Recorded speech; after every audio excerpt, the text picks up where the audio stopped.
So hello guys, আসসালামু আলাইকুম। আবার একটা নতুন ব্লগ নিয়ে চলে এলাম, সেটা হচ্ছে পঞ্চমতম রোজার ব্লগ। এখানে তারাই পড়বো, ঠিক আছে।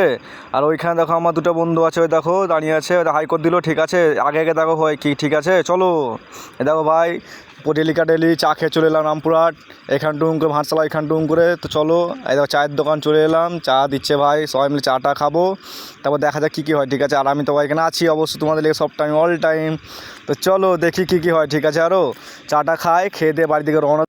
চা খাওয়া হয়ে গেলো, বললাম বন্ধুকে চ ভাই অনেক লেট হয়ে গেছে, প্রায় 11টা বেজে গেছিলো, তখন বাড়ি চ, অনেক হলো, আবার কালকে আসবো, ঠিক আছে। তো চলো, এই দেখো মসজিদটা দেখে এলাম, নিচে তলার হেভি সুন্দর সাজিয়েছে। আর ভাই জোরে নামাজ পড়তে এসেছি ভাই, ভোরে নামাজ পড়তে পারিনি, তার কারণে একটু কিছু প্রবলেম ছিল শরীরে, তার জন্য আসতে পারিনি, তা আই এম রিয়েলি সরি।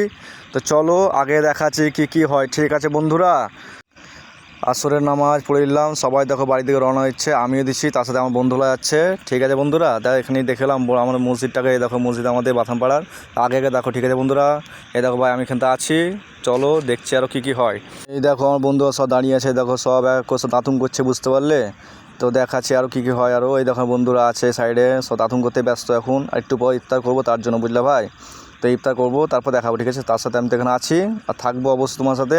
তো চলো ইফতার করার পর তোমার দেখাচ্ছি কী কী হয় আরও, ঠিক আছে বন্ধুরা।